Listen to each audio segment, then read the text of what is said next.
Welcome, everyone.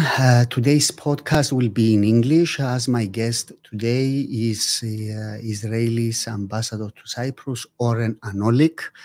Ambassador, welcome to Legal Matters. Thank you so much for accepting the invitation, and I'm very glad that you are here to discuss about the recent situation in Israel and Gaza. Usually I start my podcast by asking my guests to share a little bit of his or her background. And in your case, apart from the fact that you are the tallest diplomat in the Israeli Ministry of Foreign Affairs, can you tell us a little bit about yourself? Where you were born? Where did you study? What did you study? Gladly. And first of all, thank you for having me here. It's a real honor for me. Thank you very much. So I was born and raised in Israel. I went to a high school which actually focused mostly on mathematics, physics, electronics. I was certain I was going to be an engineer. Mathematician. More an engineer than mathematician, I have to say. Okay. Then a military service, like every Israeli. I was an officer in the telecommunication corps. How many months? Almost 4 years. 4 years. Yes. This is how it is. It was 3 years mandatory, and then an additional year as an officer. And then university. When I went to university, I changed direction. I studied accounting because I thought it's important to have a stable profession that you can actually provide for a family with political science, which for me was for the heart and soul, because I like the issues. And when I started, I haven't imagined that I would actually be working in this. Really? Yes, in this profession. Okay. And in the last year of university, they came from the Ministry of Foreign Affairs and they gave us a presentation. I was like, interesting. Maybe I should try. I didn't think I'd have a good chance to be accepted. It's a long process, but they accepted me and I had to choose whether I want to be an accountant or a diplomat. And I chose diplomacy. So I'm a much poorer person now, but richer in experiences, I would have to say. And I'm not regretting it for a second. If you studied accounting, you think you would be richer? I think so. Okay. I know how much I earn as a public servant, so I think yes. So were you interested into politics from your young age? Was it something that I was always a curious child. I was always interested in what's going on around me. I was reading newspapers from a younger age. I can't say I was interested in politics per se. I was interested in knowledge. I always gathered information, tried to understand what's going on. I was very good in geography. I knew the map of the world and things like this. And I enjoyed studying political science at the university because there was it was useful. My knowledge was useful for a second, and I could see things beyond what I just read in the newspaper with some kind of analysis or some kind of models that made it more interesting. After I graduated from university and I joined the Ministry of Foreign Affairs, I also met the person who was to be my wife. I started my way in the Ministry of Foreign Affairs. We got married, and then we started a career of 28 years in the Ministry of Foreign Affairs. Cyprus actually is my 4th mission abroad. The first one is an ambassador, but the 4th abroad. I served in Eritrea, East Africa. I was in Prague, Czech Republic, and also in Washington, D.C. in the United States. And I also had several positions in the Ministry of Foreign Affairs in Israel and Jerusalem, including the director of the Department for the Non-Proliferations of Weapons of Mass Destruction. It's a long title to say. I was dealing a lot with the Iranian nuclear program from a diplomatic point of view. I was the head of our equivalent to our diplomatic academy, and I was also the head of the Bureau for Policy Planning in the Ministry of Foreign Affairs, which is some sort of a in-house think tank. So you have like 30 years career in the diplomatic service or more? 28 years. 28 years. And how many years was it in Israel? And it's been 11 years abroad and 17 years in Israel. Okay. So far. Yeah, and this is your first post as ambassador, right? This is my first post as ambassador. Is it a promotion? Of course, it is a promotion to be an ambassador, and also to be an ambassador in Cyprus. Ambassador in Cyprus today is, look, maybe it's not London, okay, let's not exaggerate, but Cyprus today is of strategic importance to Israel. And I can tell you, from my first day here, there are so many issues that we are dealing with. If it's security and defense, if it's energy, if it's the trade and investment, if it's health, if it's political issues, plenty cultural issues, people to people, it's a busy post for us. And that you said you were married. You have 3 children, right? That is correct. And tell us a little bit about I was married. I'm divorced now. Yes. I have 3 children. I have a 24-year-old son. He finished almost 5 years of service in the Israeli military. He was supposed to start these days his BA in data analysis in the Technion in Haifa. It's been postponed a little bit now because of the war.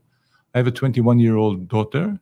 She is a combatant soldier. She's actually now guarding one of the villages that was infiltrated by Hamas on October 7th. She's near Gaza? 6 kilometers from the Gaza Strip, yes. Okay. That's where she is, and she's on guard. And my youngest one, he's in high school. He's a student. He's 16 years old. He's in 11th grade. And all my children, not surprisingly, are also very tall, or the way I like to say it. My daughter is 1 meter 85 centimeters. 185. And she's the shortest among my children. Okay. What is your height? 2 meters. 2 meters. Yes. Okay. Do you play basketball, or do you get this question a lot? I don't get this question a lot. Only every day, at least. Okay. Not a lot. It's like me with my hair. I think we go to the same hairdresser, I think. Never as a professional, never. Yes. As a child, I was quite talented, so I was playing in the school team. But I left this behind many years ago. I still like it, but nothing more than this. So, Ambassador, do you have a daily contact with your daughter now? I mean, she's in a war zone, let's say. Yes, we try to have a daily contact. To have a sign, what we call a sign of life, every day. Yeah. It's either every day or every 2 days, and also me and my ex-wife, whenever one of us is in touch with her, informs the other, so we know everything is okay. I'll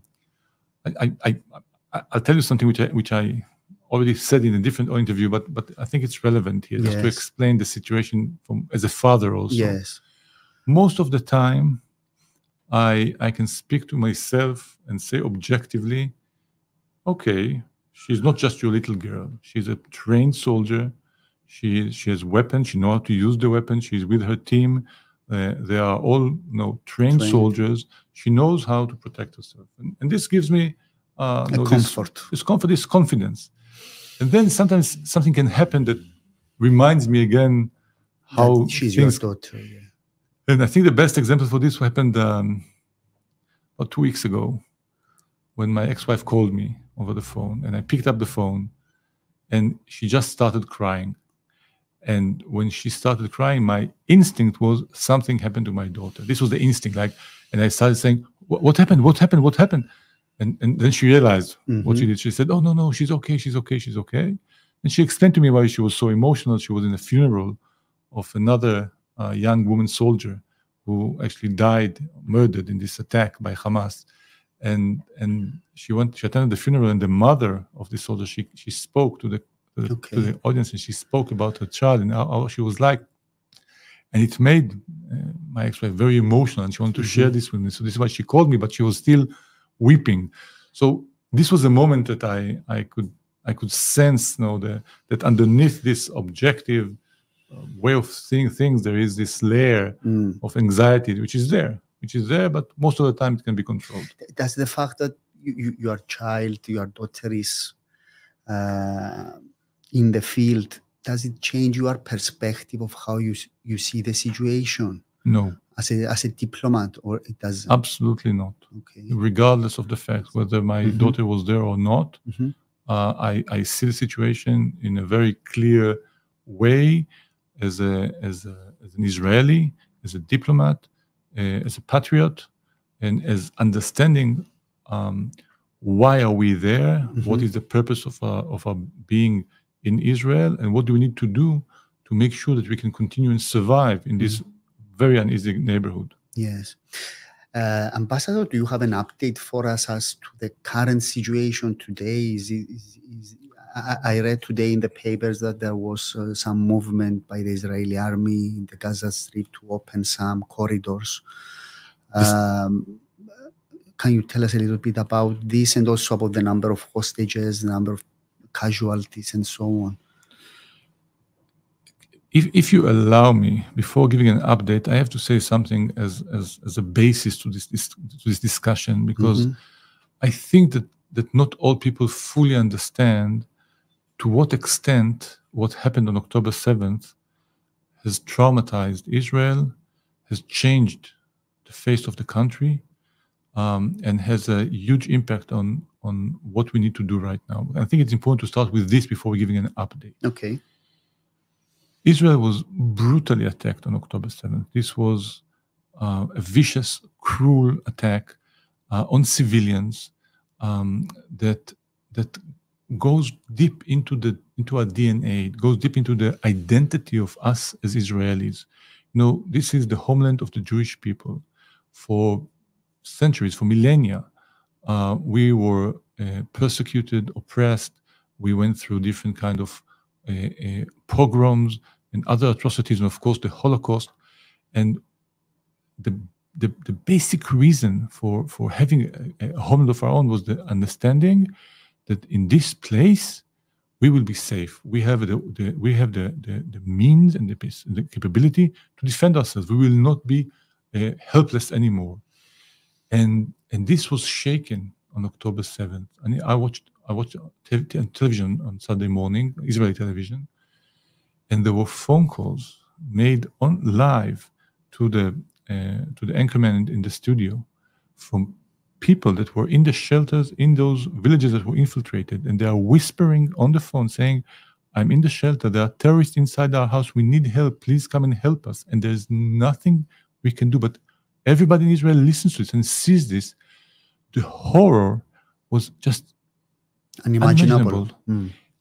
This is where it touches us. The people, most of the people that were living in those communities across from Gaza were very much pro-peace people. These are people that used to vote for parties in Israel, like the Labour Party or Meretz, that are very much pro-peace. They were arguing with the government and with the IDF, saying, we want more people from Gaza to come and work here because it gives them more opportunity. It gives them the possibility to take care of themselves. So please give us more of them. And one of the shocking things we discovered is that some of those people that came and worked in those communities actually supplied Hamas with very detailed information. We can see charts of a whole community, each house, who lives in this house, how many children are there, do they have a dog or not? In what context they supplied Hamas? As intelligence, to prepare them for the attack. This is just one example. One of the, I think you saw one of the ladies that was freed recently from captivity. 2 days ago, the old lady. Her husband, what he used to do was to take Palestinians from Gaza and take them into Israeli hospitals so they can be taken care of. Yes. So these are the people that were attacked so viciously, so brutally by those terrorists. So this is how you are shaken. The whole idea of having any kind of trust now, any kind of discussion about future living is very hard for the Israeli mindset. What we understood, and this is the big change, is that we are neighboring an ISIS kind of regime. It's a terror organization that has a terror state and a terror army.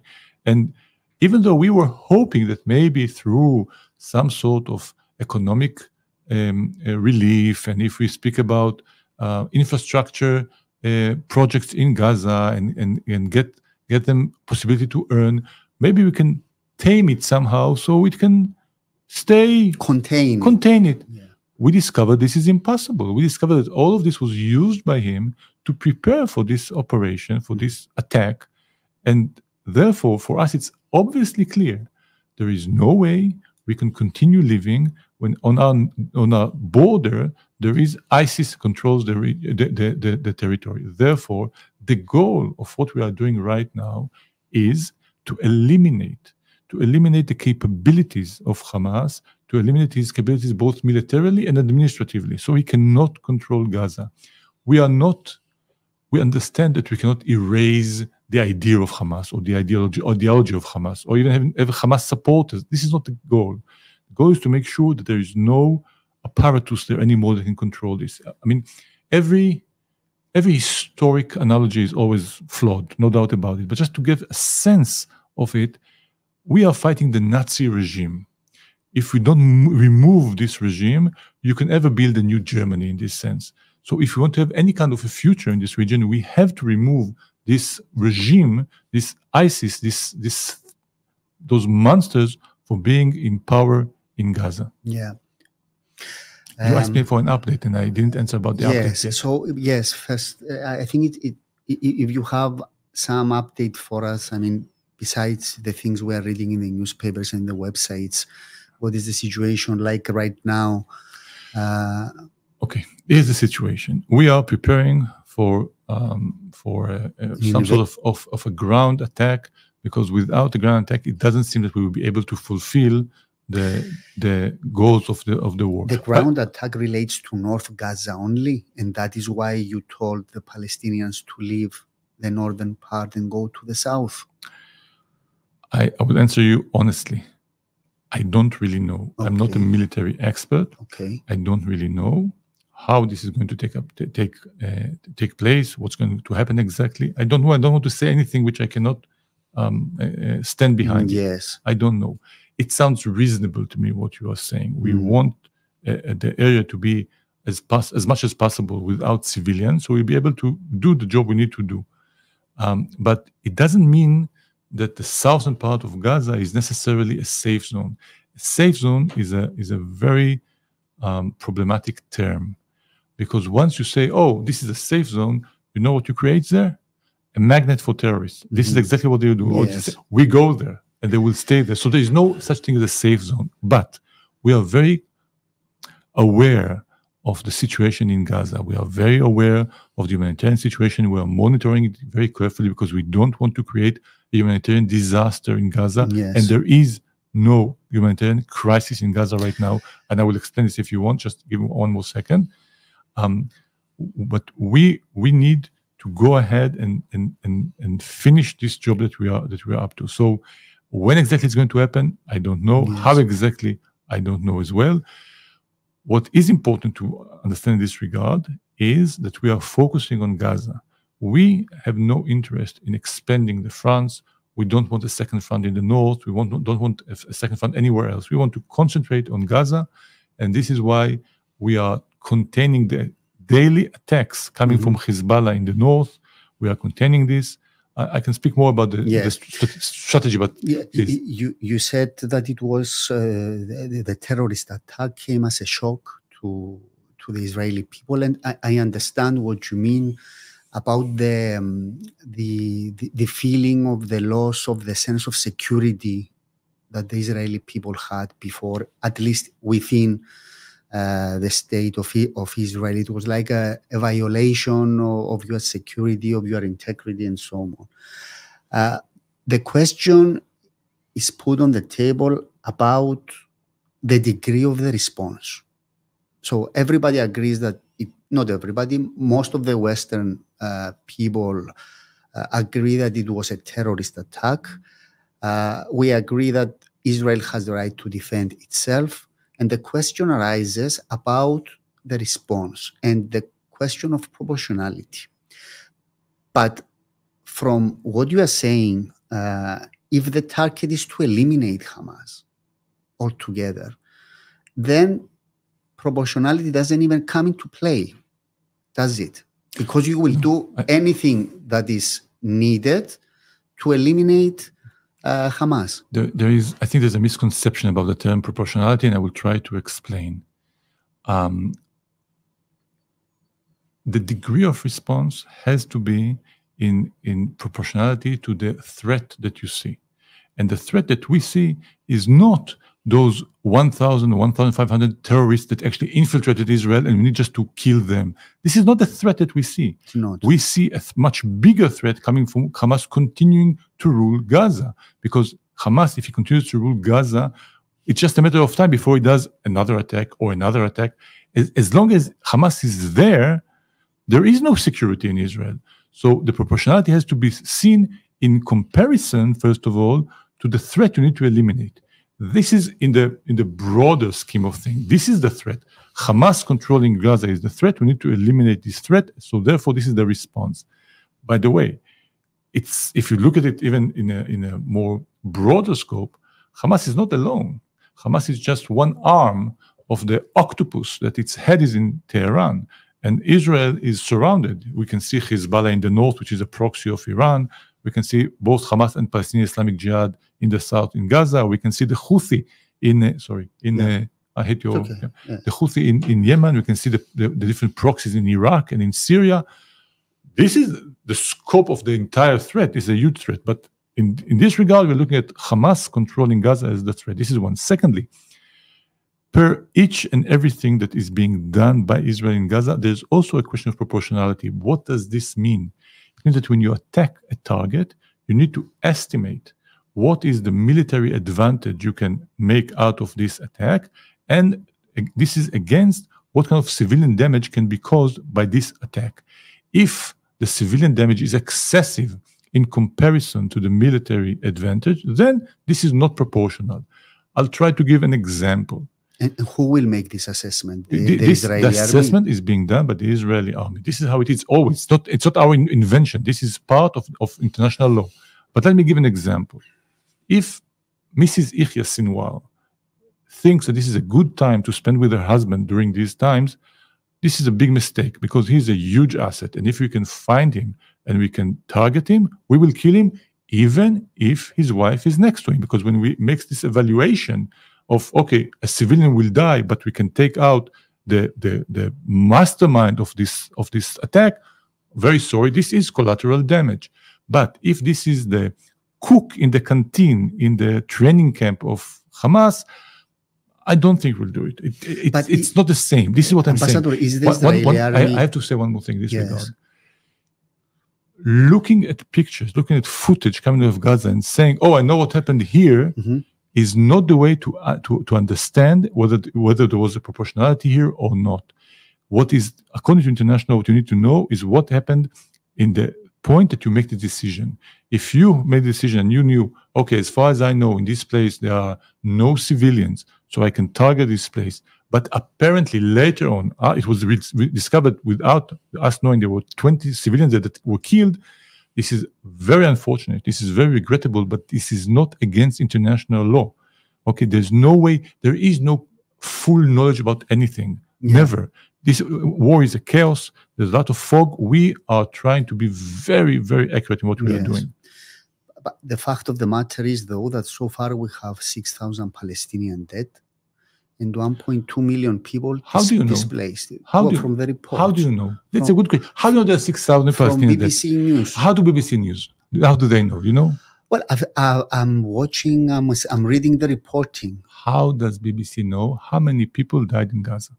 I'll help you in the answer. Yeah. They get the reports from the Hamas-controlled Ministry of Health. Yes. So the world is taking the words of a terror organization and say, oh, this is the result on the ground. Yes. There's no fact-checking. There's nothing of this sort. You just take what they're saying. Do you have a different assessment as an Israeli side? I don't know. I cannot. What I'm saying is these numbers should be taken very, very cautiously. This is one. Secondly, I can say this. Majority of the people that were killed in Gaza were terrorists.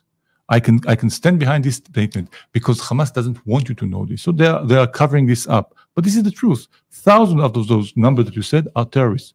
Are there also civilians killed? Yes, there are. Is it something that we are trying to achieve? Absolutely not. We are not targeting civilians. This is precisely why we are telling the population, move south. We don't want civilians dead. You know who wants civilians dead? Hamas. Okay, look, I accept your statement that you don't want civilian dead. I mean, I have no problem to accept that this is your genuine position, okay? On the other hand, though, we see the images on television from the TV channels, and there is a distraction going on in Gaza. From the images we see, the hospitals. No hospitals. Well, I mean, the head of the Israeli army said that there would be no petrol supply to the hospitals because it was stolen from the UN delegation by Hamas. There is no electricity, no water. So do you disagree that there is a humanitarian crisis on the ground? Yes, I disagree. I disagree. I'll explain. Please explain. Don't get me wrong. If the situation in Gaza is good, No, it's not a great place to stay in. Is it a humanitarian crisis? I say no. And I'll try to give some example as to why this is not a humanitarian crisis. Let's start with water as an example. Yeah. Israel, before the war, used to supply less than 10% of the water of Gaza. The rest of the water is being supplied by Gaza itself. They have 3 desalination facilities and they have wells of their own. These have electricity either by generators or solar, etc., and they keep on working and supplying. Out of the pipelines that were connected from Israel to Gaza, one was destroyed by Hamas because Hamas rocket, and the other one is connected and we supply water. Try to think about this. We supply water to the population of our enemy that our enemy is actually enjoying. Electricity, same thing. It's not great, but there is electricity for the emergency needs of Gaza. There is no shortage of food. There's no shortage of medicine. There is access to healthcare. Again, is it a wonderful situation? Is it a great? It's not. The United Nations says otherwise. I mean, there are announcements by the United Nations, by the Red Cross, and they say that there is a huge humanitarian issue there. The Secretary There is a humanitarian General, issue. Yes, I mean. You asked me about the crisis. Yes, there is saying there issue. Is food and there is. There is food and there is medicine. I can stand behind what I'm saying right now. There is. Is it a wonderful situation? It is not. Is it a difficult? Yes. It is. We are carefully monitoring this. We are in touch with the UN agencies on the ground, so we know what are the needs. The ones that you should point the finger at, actually, first of all, is Hamas. Mm-hmm.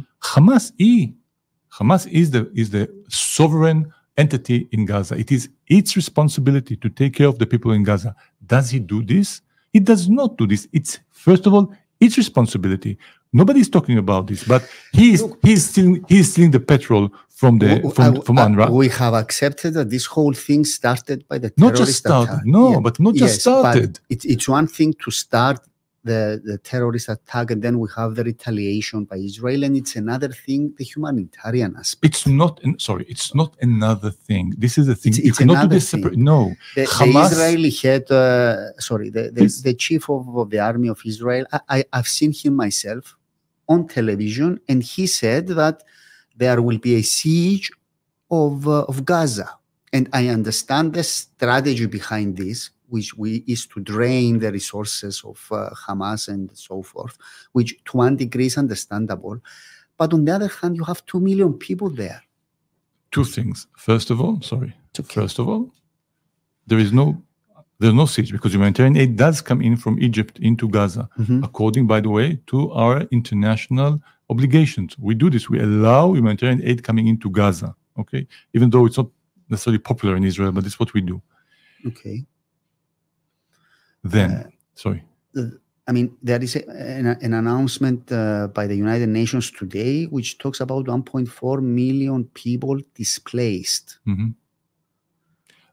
And the World Health Organization also warned that it is almost impossible for patients in hospital in northern Gaza to be evacuated. So what's your comment on that? My comment is the same. It's not a nice situation. It's a difficult one. Nice. I'm not saying anything else than this. But we are at war. This is a war. This is what people try. This is not another round that we do some kind of a we need to finish this war. For us, this is like Raqqa or Mosul when we're fighting ISIS. There's no other option. We are doing our best. Okay. So one second. We're doing our best to try to mitigate and try to limit what happens to the population. We do more, which is, to think about it, we do more for the population than the people that's supposed to take care of the population, because it's Hamas' responsibility. He took control over Gaza. It's his responsibility, but the decision he's making is always, I'm going to sacrifice my own people. So it's nice to come to Israel and say, oh, you should behave differently, even though we are behaving according to our obligations, and saying nothing about the one that's supposed to take care of the people themselves. They do nothing about this. They are enjoying their own people dying and suffering. For them, dead Palestinians for Hamas is an asset. Oh, we can celebrate about this. Yes. Look at what happened at the hospital. No, it's a wonderful point. What happened in this hospital in northern Gaza? Something happened. There was an explosion. People died. automatically Israel is being accused. Everybody's saying it's Israel, it's Israel, it's Israel. It takes some time for the information to get out, and it's obvious. Everybody that is willing to look at the facts, he understands. What happens there was that the Palestinians misfired a rocket, but it landed in the parking lot of the hospital and killed their own people. This is the facts, but the facts don't seem to be matter so much to many, many people. Well, certainly there is a lot of disinformation and a lot of... but there is a role here for the media to play. Yes. Both the New York Times and the BBC had to apologize for how they covered this, because it's easy to first of all come and say, "Oh, Israel, Israel." No, there has to be some responsibility here. We take the responsibility. We act according to our obligations, but it cannot be that only things are coming only to us. We are at war. We have goals to achieve. By the way, you want to finish the suffering in Gaza in 1 second? Tell Hamas to surrender. Surrender. You cannot beat Israel. You know that. You know it's going to be a lot of suffering. Just lay down your arms, come out with your hands in the air. Nobody has to suffer. You know this will not happen. Why not? Why do you say this? Why do you say it will not happen? Because you accept the terms that say, "Oh, they are terrorists. There's nothing to speak with them about." But you're putting all of the onus only on, not you personally, on Israel, when this is not the case. Onus should be put on the people that brought the situation to where it is right now. Yeah, I agree with this, and I told you that my starting point, and a lot of people's, is Hamas. This whole thing started from Hamas, but and continues and continues, not just started. Yeah, okay. Let's discuss about this. Please, this is a discussion. Yes. We can agree to disagree. Do you accept the assertion that Hamas does not represent all the Palestinian people? Yes. Yes. I mean the Palestinians at the Gaza Strip primarily. So no, this is not the case. Okay. Let's be reminded of the facts. Hamas, two things about Hamas. First, Hamas is popular among Palestinians. In the last time there were elections for parliament in Palestinian Authority, he won the election in the parliament, first of all. 2006. Yes. Secondly, Hamas took control of Gaza through a coup d'etat, a brutal one against its own people, against the Palestinian Authority, and he killed hundreds of them, other Palestinians, in some very brutal ways. This is let's start with. But once you took control over the territory, you have, doesn't matter if you're a terrorist organization, you have obligations also towards your own population. In those 16 years that passed since Hamas took control of Gaza, what did he invest in? What was his priorities? Its population? Making sure that life is better in Gaza somehow? No. You remember, I don't remind you, but there was not a single soldier in Gaza from Israel. There was not a single settlement in Gaza because we disengaged from Gaza. So Hamas could have built Gaza if this was what he wants to do. But Hamas, one more second, Hamas has a very clear vision. And its vision is, I need to kill Israelis and I need to get them out of Israel because I don't care about peace. I don't care about coexistence. I want an Islamic Palestinian state from the Jordan River to the Mediterranean. Yes, that's what I want. Ambassador, let's talk about the Palestinian people. The simple Palestinian people that voted for Hamas? They voted for Hamas. One question is what choice they had. I mean, did they have any other choice? Yes. And another question is, after Hamas took over, did the Palestinians have the chance to flee, to leave, to go to somewhere else? From my perspective... You're asking me why? No, I'm telling you that from my perspective and from what I understand, the Palestinians are enclaved there, and they are also enclaved by Hamas. And again, and they have no options. Let's look at Israel. Should we let them into Israel? Should we let those Palestinians that wants to kill us to go into Israel? I don't think so. Even though we let them work there and come, but we don't bring them into Israel. They have another border. They can also go to Egypt if they want. But Egypt doesn't accept them. So why, again, you're asking me as if this is my responsibility. This is, first of all, Hamas' responsibility, and it's not mine. Hamas, after he took control of Gaza, the international community tried to persuade them to join the peace process. They said, you have to accept the quartet terms, the one that were accepted by the Palestinian Authority. You need to recognize Israel, you need to stop violence, and you need to recognize the agreement that we already signed. He doesn't want to do it. Yes. So there are decisions made by Hamas that affect the people in Gaza, and I get the question, why is this a situation? Ask them. They need to give the answer for this. I'm asking for your assessment, because if My you, assessment if you agree with me that the Palestinians don't really have a choice. They cannot leave. They cannot overthrow Hamas. Hamas is a terrorist organization and it acts as such. Then we need to answer the question, what does a Palestinian can do to protect himself and his family? I mean, they have no options at the end of the day, and they are staying there to be killed, and either by Hamas. Where does this lead us?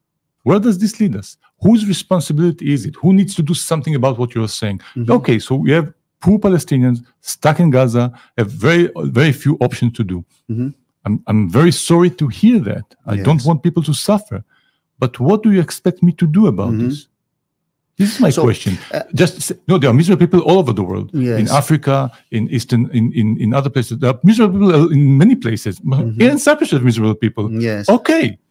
What do you want me as a representative of Israel to do about this? What I'm trying to understand is what degree of force will be required at the end of the day by Israel to eliminate Hamas. I mean, if at the end of the day, in order to eliminate Hamas, Ambassador, you will need to kill or 2 million Palestinians. The question is distorted. I'm sorry. Yeah. We don't count it. We don't say, okay, we need to kill X number of Palestinians to get it. We don't want to kill the Palestinians. Yes. We don't want to kill the Palestinians, especially not civilians.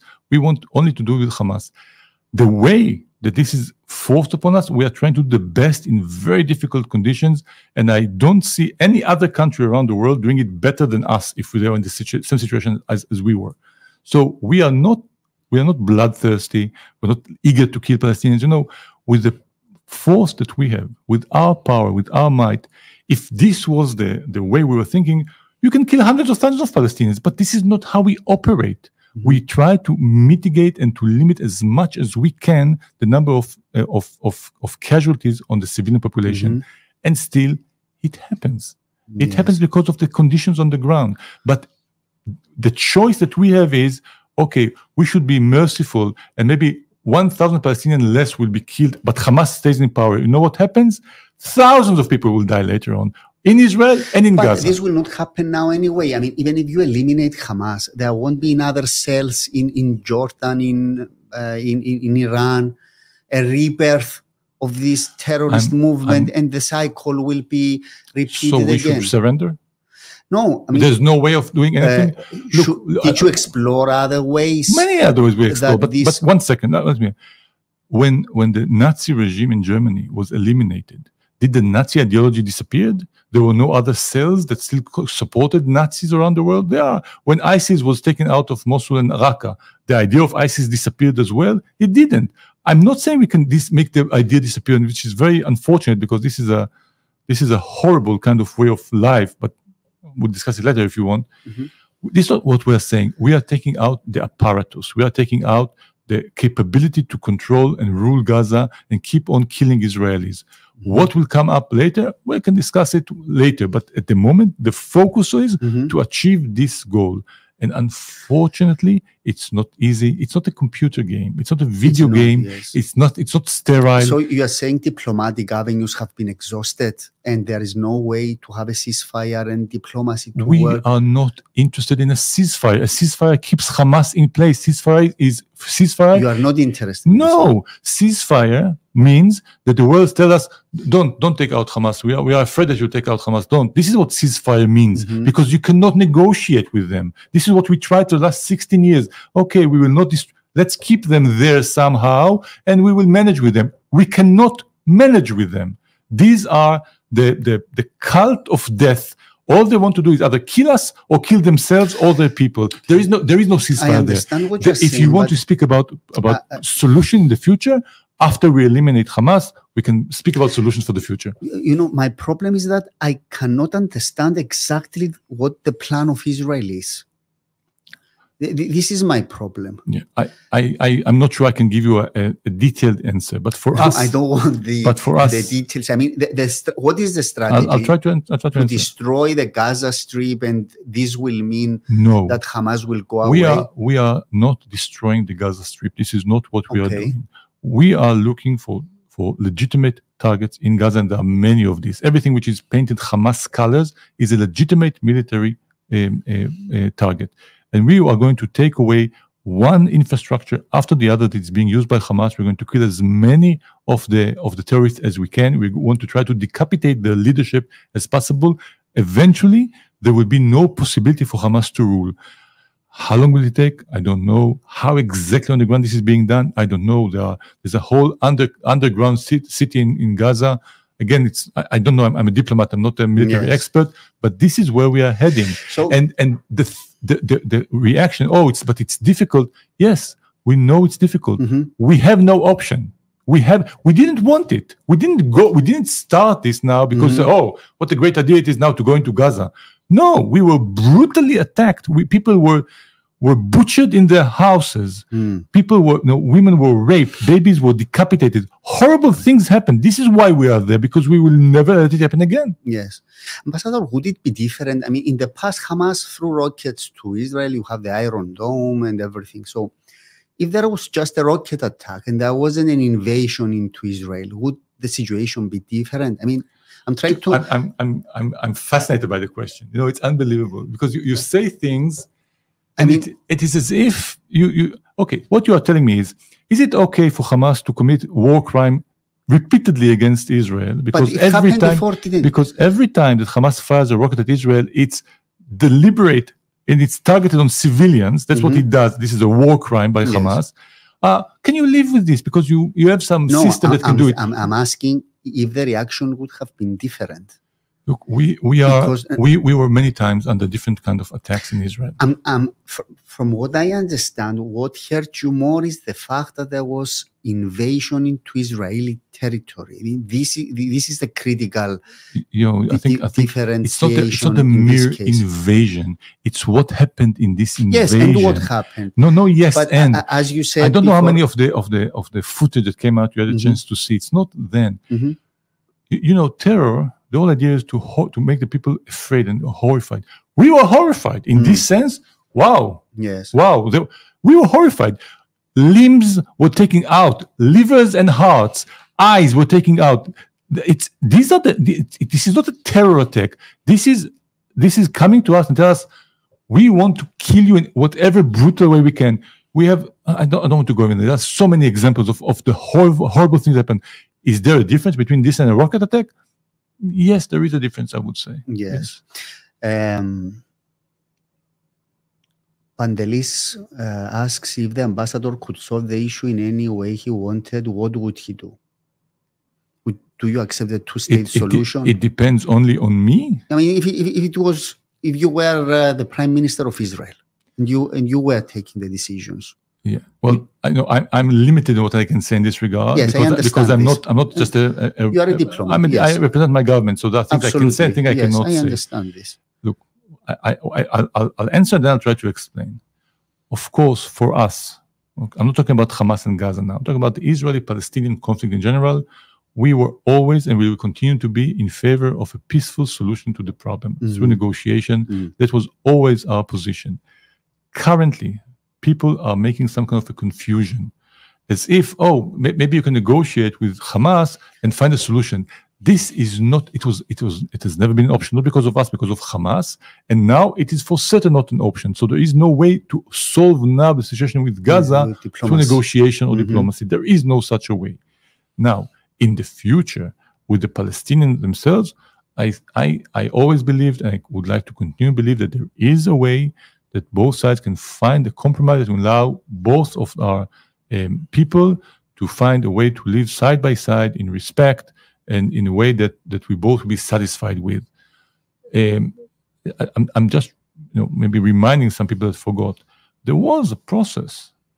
How did the Palestinian Authority came into being? Did the Palestinians win any war against us and took it by force? No, it was negotiation that we were the stronger side, and we said, very well, let's start this process. And we were the one that let Yasser Arafat come back into the territories. So looking at us and say Israel doesn't want peace, of course we want peace. We did a lot of efforts to gain peace along the years. If it was the Oslo process, if it was the negotiation in 2000 and negotiation later on in Annapolis in 2007, there were many opportunities that we tried. I think a question should be addressed more to the Palestinian side that somehow rejected one time after the other whatever options were there on the table for him to make peace. Yes, I will address the question to the Palestinian side as well. Yesterday, the United Nations Secretary General, he gave a speech at the Security Council, and one of his comments was that the attack of Hamas did not happen in a vacuum. And the obvious implication of that is the history and the behavior of the Israeli side. And this created a furious response by the Israeli foreign minister. Yes, for good reasons, yes. And the Israeli government, and you asked for the UN general's resignation. And my question is, did the Secretary General say anything that is not a fact? I mean, yes, the fact that he said that it was not in a vacuum, obviously he didn't absolve Hamas of any responsibility, because he clearly talked about Hamas, and he said that there was a terrorist attack and everything. On the other hand, we have a history and we have UN resolutions that condemned Israel, that say that Israel is an occupying force there. And obviously he was referring to those resolutions as the UN Secretary General.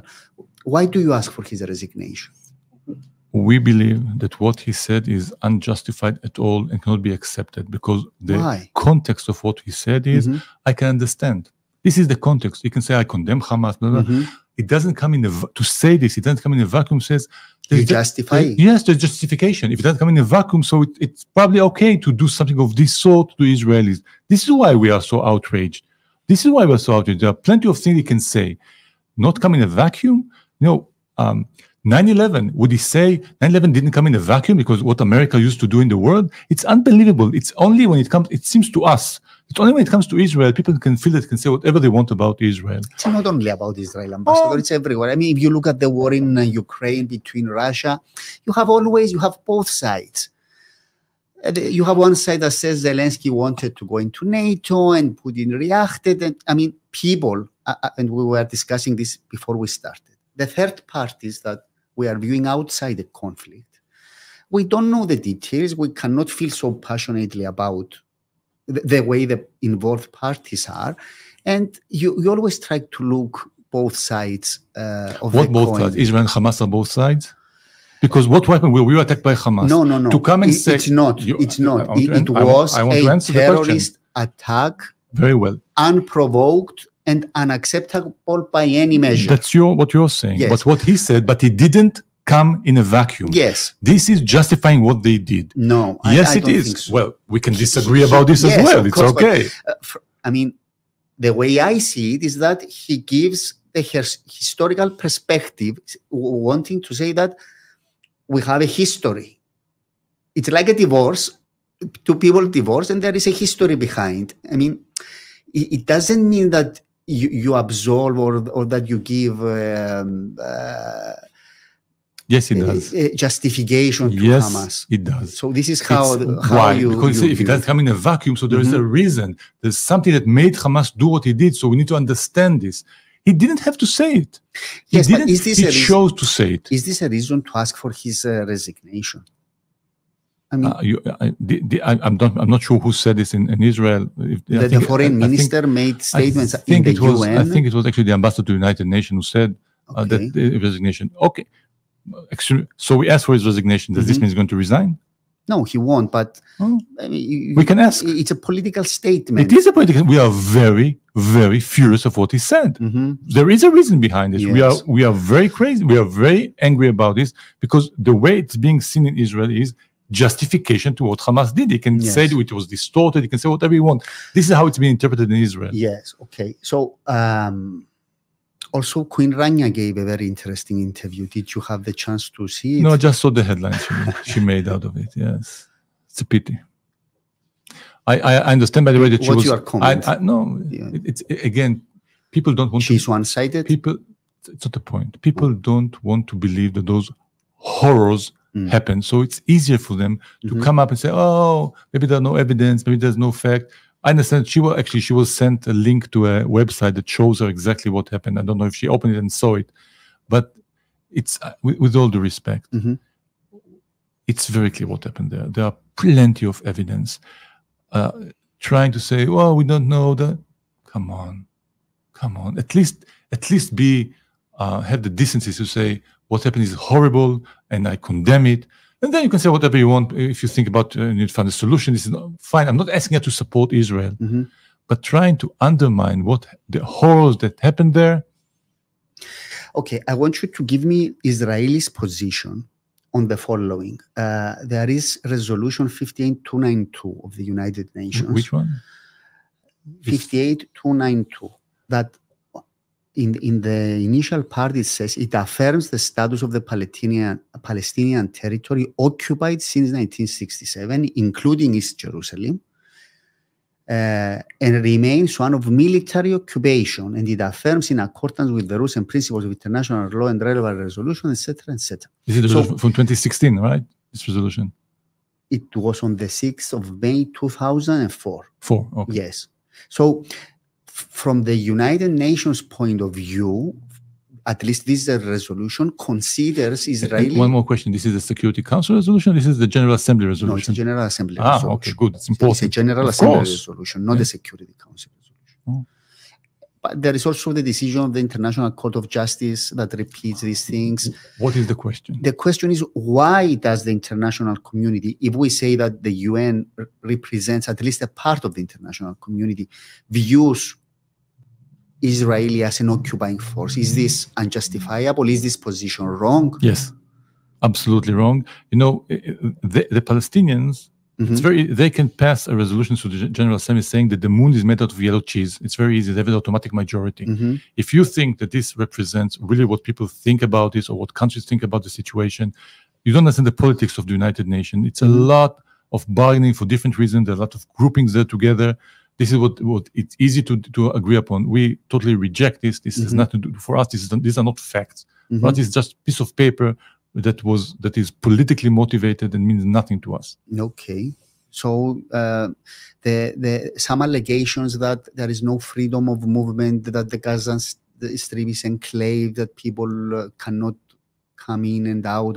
These we go back again. Gaza controlled by a terrorist organization. Yes, controlled by Hamas. Yes. So what are we supposed to do? To let them free movement into Israel? I'm not understanding the question. We let them free movement so they can bring bigger guns to kill us? As far as I know, some Palestinians had the right to go and work in Israel, right? Yes. So we had a policy that to try to elevate the situation in Gaza as much as we can within this very complicated situation. So there were people that had permits to come into Israel. There were people that came to Israel to get medical treatment, or they had some other issues that needed. There was movement. There was movement of goods. Everything was. No, it's not a country. It is a bit of a special situation there.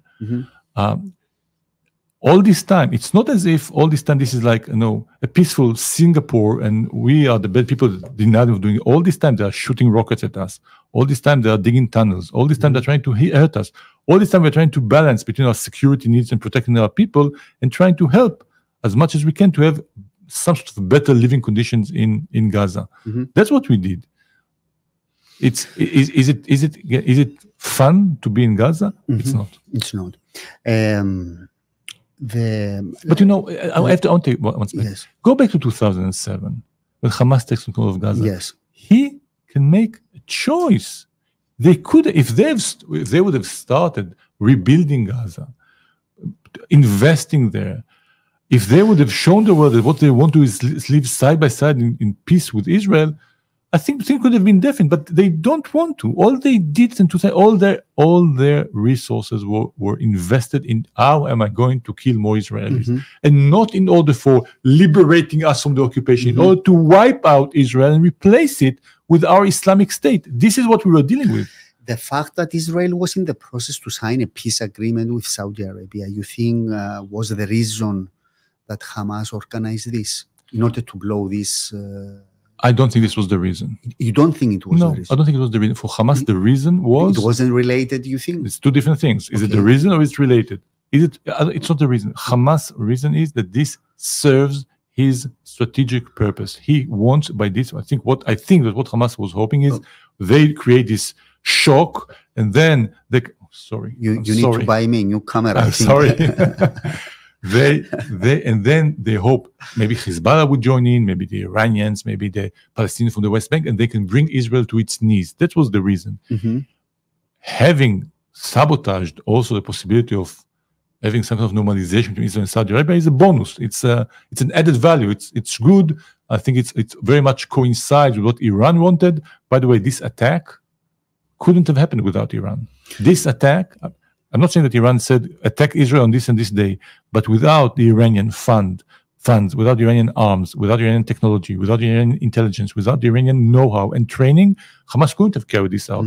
This is what Iran is doing with Hamas, with all the other proxies in the region. This is what the most dangerous nation in the region and in general is Iran. Christos Iakovou, that I was telling you that he was here on Monday. He's a political analyst and an expert on the Middle East. He said that this could not have happened without Iran's involvement, assistance, and guidance. Minds. So the question is, how does Israel handle Iran? Because Iran is a country and it will be there even if Hamas is eliminated. So, first of all, when you talk about Iran, you talk about the Iranian regime. I have to be very clear about this. Okay, it's not Iran, the country. I have a lot of respect for the Iranian civilization, Persian civilization, and for Iran for many years. And we used to have good relations in the past with the Iranians. It's Iranian, this regime and its extreme ideology and the way it's implementing its ideology. Israel has been very vocal, and it was one of the major players, I think, in the international community for years now, warning about Iran, trying to help creating international coalitions against Iran, speaking about the need to put pressure on Iran. We are going to continue doing all of those things. We are doing it all the time together with our American friends, our European friends, and others, trying to put as much pressure on Iran to change its behavior as possible. This is not going to change. It's not easy. I cannot say it's easy, but it's not easy. I mean, it's something. If you have the source, the problem there. I mean, this is something that sometimes is hard to explain to Westerners. There's this feeling that they think that all people are like us. They all want to live in peace and harmony with each other. They all want to provide for their families. They all cherish life over death. It's very hard to understand that there are different people in this world. People that cherish death over life. People that what they think is the most important value is not living in peace and harmony, is trying to enforce what they think is right on others. Iran has a policy of what they call exporting the Islamic revolution, and they're doing it forcefully and through many, many different means. This is what we are dealing with. They are not just like us in this regard. They are not. And without understanding this, I don't know how we can find a solution. Let me convey some messages to you, Ambassador. Please convey to the Ambassador that we understand the situation. However, in order to guarantee peace and not war, UN should be invited to take control of Gaza by international forces. So what's your comment on that? First of all, the UN is very active in Gaza as we speak. A lot of the support that is being given to Palestinians is given through the UN agencies, UNRWA and other agencies.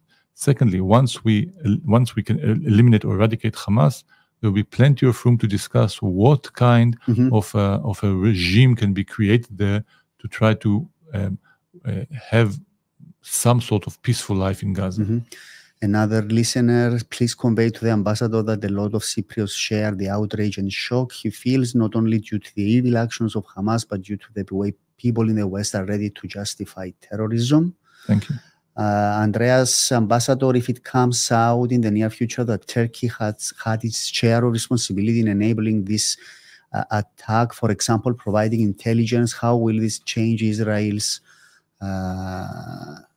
response? Well, did you listen to Mr. Erdogan's speech? No, not everything he said, but I know He said, "Hey, Israel, did you?" Yeah.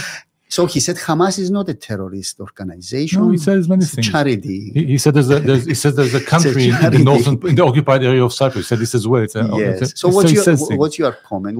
What did you feel when you listened to his speech? We know Mr. Erdogan. We know Turkey. I can't say that there's any surprise on the Israeli side. Initially, he was... There's no initially. Erdogan in the first 15 days, I mean, he didn't react. Erdogan he said, has been and remained the same person. In the last 2 years or so, there was an effort initiated by Turkey to try to have better relation with Israel. Yeah. In principle, we have an interest in having better relation with Turkey, but we are not confused. We know who are our friends in this region and who are not our friends. We know it very well. So also with Turkey, we were very cautious throughout the whole time. There were some very clear terms that we had for this rapprochement with Turkey that were, to a certain extent, accepted. In principle, in general, we are not interested in turning Turkey into an enemy. We have an interest in having reasonable, normal relations with Turkey. Yes. And I don't think that any statements at the moment by Erdogan is going to change this view in principle. Hamas, though, has offices in Turkey. It has a presence. So, at least in theory, Turkey is a country that may be assisting Hamas and its operations. So, of course, you know this. You don't need me to say it to you, but it's a fact. All I can say in this regard is that the issue of Turkey's relation with Hamas was a main subject of discussion between us and Turkey in this process of warming up the relations. That's the most I can say in this regard.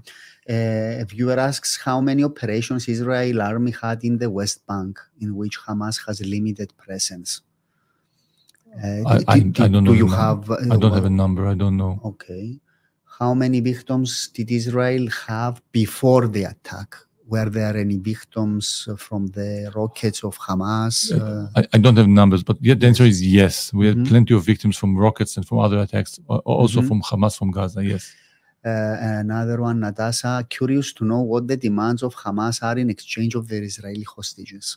Well, I can only guess. I don't know exactly because I'm not part of negotiation, but we know the reason that they took those hostages is because they want to free all of the prisoners that Hamas has in Israel. This is their goal, and I think this is what they're going to demand. Another one, my name is Andreas. If we have a similar or more drastic situation in Cyprus, will Israel fully support Cyprus in any way?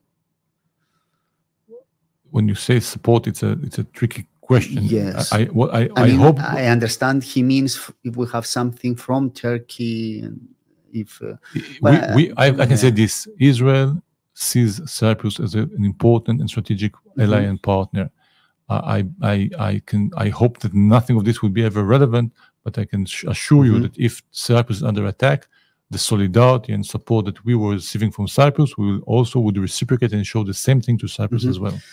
Okay, so Ambassador, we are towards the end, and let's talk a little bit about the Cyprus-Israel relations. Can you tell us the level of the cooperation of the two countries? What do you feel about Cypriot food?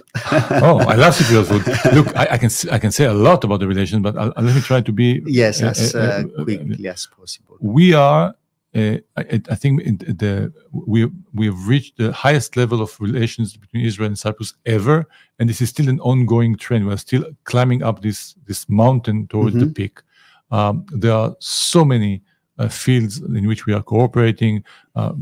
Defense and security is one of them. Energy is one of them. Political cooperation, 3+1. The trilateral relation with Greece. I can go on and on and on. We disagree in the energy thing, right? We don't disagree. We have negotiations on energy. Actually, and we are looking into some cooperations on some of the issues. The only place there is a disagreement is about the Aphrodite Ishai reservoir, in which I think that at least the governments are very close to reaching an agreement. I'm not so sure about the companies, but we understand what are the principles of the agreement. We were hopeful that we can able to to conclude this by the end of this year. Maybe now things will be a bit delayed, but I'm hopeful about this. It's a source of cooperation more than anything else. Is there anti-Semitism in Cyprus? Asks one viewer.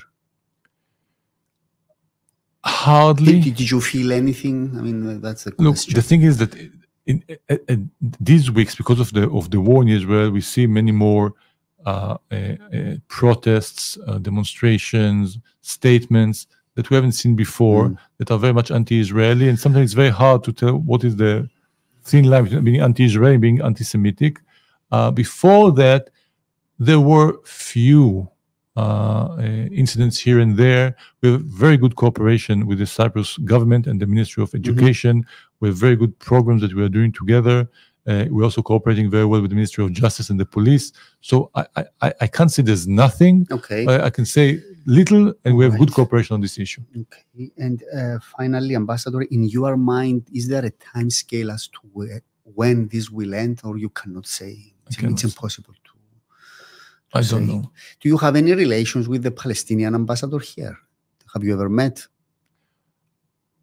There was only one time that, because of the situation we were also facing each other, I congratulated him and said, "Good morning, sir." He didn't want to reply, and he didn't reply. No. Okay. This was the only time that something like this happened. Okay. Okay, Ambassador, thank you very much. I think it was a very fruitful discussion, and we discussed about a lot of things. To my viewers that ask about the Palestinian perspective, of course, I will try to have someone from the Palestinian side, even the ambassador, to say his views and his position. I think it's important to discuss. I don't feel comfortable in these situations because it's like we are viewers watching a tragedy. People are killed, and we are trying to analyze complicated geopolitical issues and make up our minds. And this is unfair for the people that are in the field, for the people that are suffering, and so forth. But I guess this is how it is. So I wish you all the best. Thank you very much. Thank you for having me. This conflict, and being patient with me, I appreciate it. You were very good in the discussion. Thank you. And I hope everything goes well for your family, Thank you very much. daughter, and for everyone there. And let's hope this ends as soon as possible for the good of the people of Israel, of Palestine, and of the region, and of the world in general. I will see you again next week. Thank you, everybody, for tuning in, and have a nice weekend.